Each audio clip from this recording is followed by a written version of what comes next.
disant que Stop et convaincre Kwame Touré disait que si un homme veut me lyncher, c'est son droit. Et s'il a le pouvoir de me lyncher, ça devient le pouvoir. Parce que le racisme est une question non pas d'attitude, mais de pouvoir. Et ce pouvoir-là, il est traduit après par le capitalisme qui est à la base de tout ce qu'on a depuis ce matin.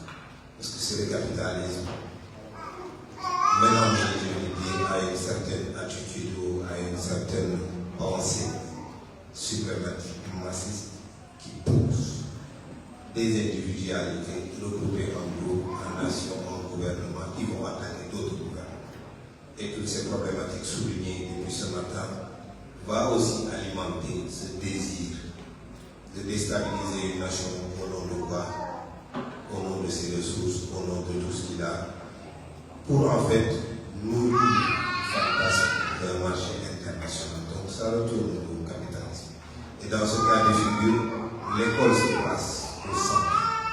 Parce que pour prendre ce que quelqu'un a de plus cher, il faut commencer par lui convaincre que ça n'a aucune valeur. C'est comme disait Souleymane Faye, bu nit ñi di uti lu ñu am yow da nga wuti li nga xam parce que boo amee ki xam koo koy jëfandikoo ça. Et je pense que ça a été notre trait dans l'histoire. Et l'histoire nous l'a précisément montré avec moi, le professeur, parce que dans cette dynamique d'enseigner, de diffuser l'information et de relayer aussi, vous avez souligné un fait important par rapport à l'histoire, l'établissement de cette première école mutuelle de Saint-Louis, depuis Jean d'Arc, qui n'a pas forcément bien marché selon le système colonial. Donc on instaure des missionnaires aussi qui vont reprendre le relais jusqu'à l'établissement de cette école des otages de Fédère. Je pense que c'est très important qu'on ait en fait cette vision très claire des intentions réelles de tout ce qui est colonisateur ici au Sénégal. Pourquoi l'école des otages? Après l'instauration de l'école mutuelle, un système éducatif qui n'a pas marché. Pourquoi? Parce qu'il y avait aussi une forme de résistance intellectuelle de l'Afrique ou du Sénégal en particulier dans ce cas de figure, par l'établissement de ce qu'aujourd'hui on appelle les familles religieuses, mais qui ont été des obédiences, qui ont été des lieux de culte, qui ont été des lieux de culture aussi, d'intellectualité, parce que la question qui se pose centralement là, c'est la question de l'intellectualité africaine. Nous, en tant qu'Africains, si on parle d'intellectualité, c'est quoi notre intellectualité? Et le danger sur lequel alertait beaucoup Cheikh Anta dans ce cas de figure, c'est de produire des intellectuels soustraits de toute substance culturelle. C'est qui ces intellectuels soustraits de toute substance culturelle? Pourquoi est-ce qu'ils insistent sur la culture comme le soubassement réel de l'intellectualité? Parce qu'en étant être africain, on est un être pensant. On pense selon notre culture, on vit selon notre culture. Et ça compose cet écosystème de notre intelligence, comment on communique, comment on parle, comment on agit, comment on interagit, comment on produit aussi. Et tout autour de nous. On a eu à notre disposition toutes ces ressources qui font maintenant l'objet de beaucoup de guerres dans le monde. Mais comment nous on les utilisait avant la colonisation? Comment est-ce que ces choses sont devenues tellement centrales à un niveau où maintenant ça crée cette déstabilisation de l'essence de l'Afrique? Et Malcolm X disait que selon vous, laissons nos professeurs éduquer son enfant. Le système éducatif sénégalais et qui a produit beaucoup d'anciens ressources aujourd'hui, qui produit la main-d'œuvre sur le marché de l'emploi. On parle de quel emploi? On parle de quel écosystème économique? On parle de quel modèle économique qui fasse qu'on produit précisément ce que Cheikh Anta a appelé des intellectuels suspects de toute substance culturelle. Donc ils vont répondre à la réalité de quel marché? Alors est-ce que nous, selon notre dimension d'être africain, parce qu'il faut l'accepter aussi, on peut se développer selon ces modèles-là exogènes. Et ça a été, je pense, la base de tous nos problèmes. Si par rapport aux colonisateurs, ils ont mis en place des systèmes pour en fait contrôler l'esprit, parce qu'à un moment donné, qui contrôle l'esprit contrôle le corps. Donc, ça travaille, ça commence par là, cette dimension cognitive qui fait que on veut que tu sois français. Bon, on va dire français à part, voilà, en apparence.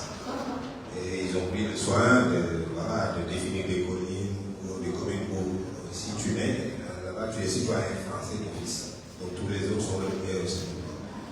Mais dans les faits pratiques et selon cette ouverture au monde, qu'est-ce qui fait de toi ce citoyen français-là? Qu'est-ce qui produit cette aspiration à vouloir être un français? Parce que pour la plupart des cas qui se sont vus, et jusqu'à récemment, la langue française, dans nos consciences, était le baromètre de l'intelligence sénégalaise. Tu es très intelligent si tu manies bien la langue française, et ça a conduit à ce groupe d'intellectuels maintenant qui parlent pour rien dire.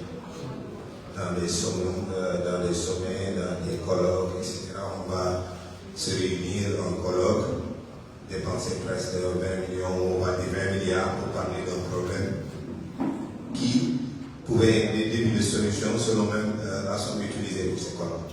Donc des choses, des modèles que l'on continue de perpétrer. Et selon ce modèle colonial-là, c'est pour nous faire tourner en rond. Comme quoi, on veut les contrôler, on veut contrôler tout ce qu'ils sont. On commence par l'esprit, c'est tout ça. Comment est-ce qu'on commence par l'esprit? Si tu veux amener quelqu'un à vivre en déconnexion de sa vibrance spirituelle, tu produis ce qu'on appelle maintenant dans le langage commun des zombies. Qui exécutent des choses qui sont dans la répétition, qui sont dans le verbiage. Et on le voit beaucoup. On établit des modèles de société ou de gouvernance complètement déconnectés de nos réalités socioculturelles et qui fassent que on continue de reproduire le même modèle à l'infini. Et pendant ce temps, on subit l'histoire. Et le professeur John Henry Clarke disait qu'il n'y a pas de solution européenne au problème africain. C'est quoi nos solutions par rapport à cette problématique de l'intellectualité africaine? Je discutais récemment avec un ami docteur en pharmacie qui me disait qu'il n'était pas d'accord avec la pharmacie ou la médecine traditionnelle.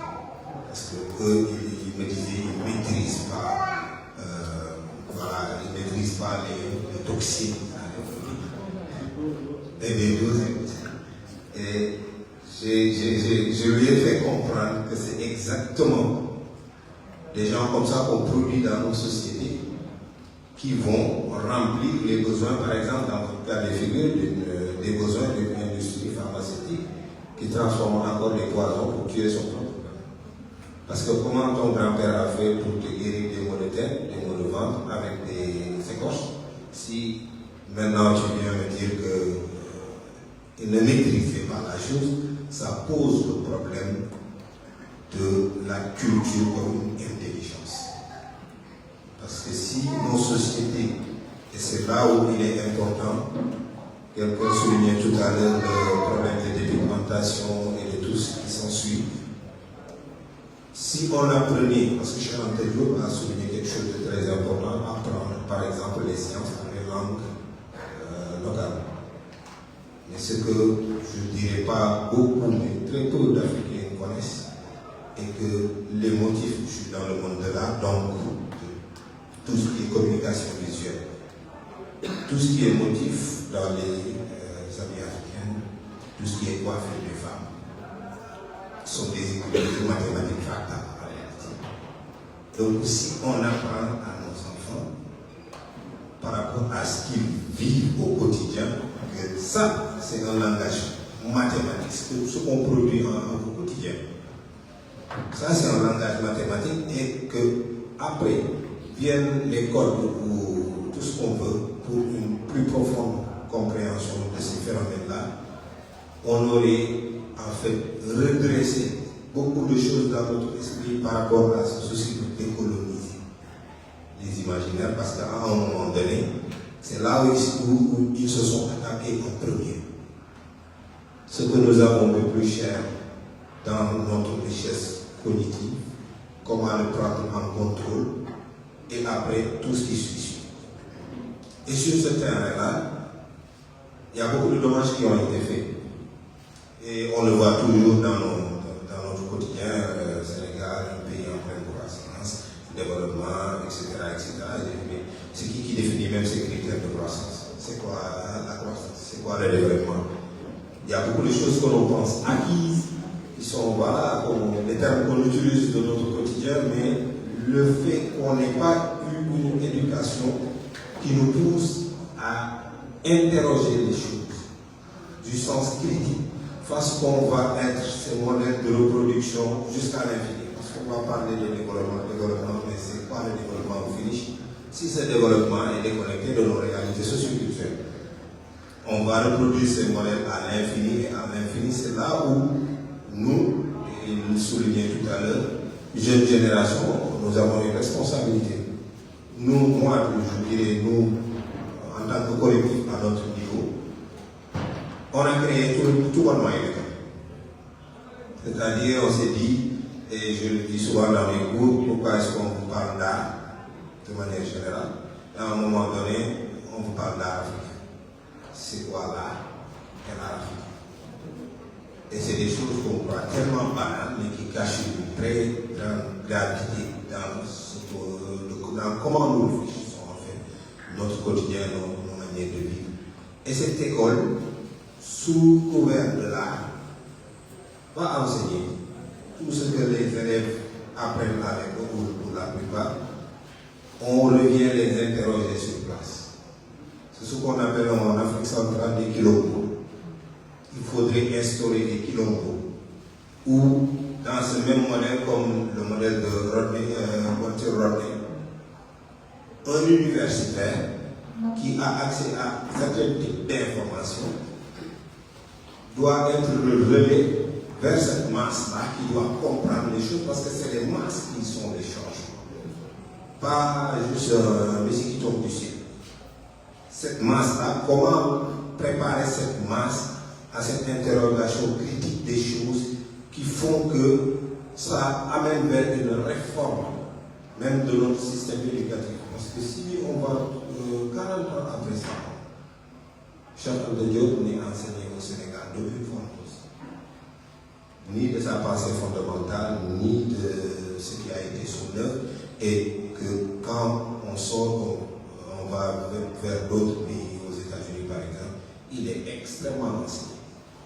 Dans ce qu'on appelle les African School, ou même dans une certaine mesure dans la Nation of Islam ou dans le Black Panther Party.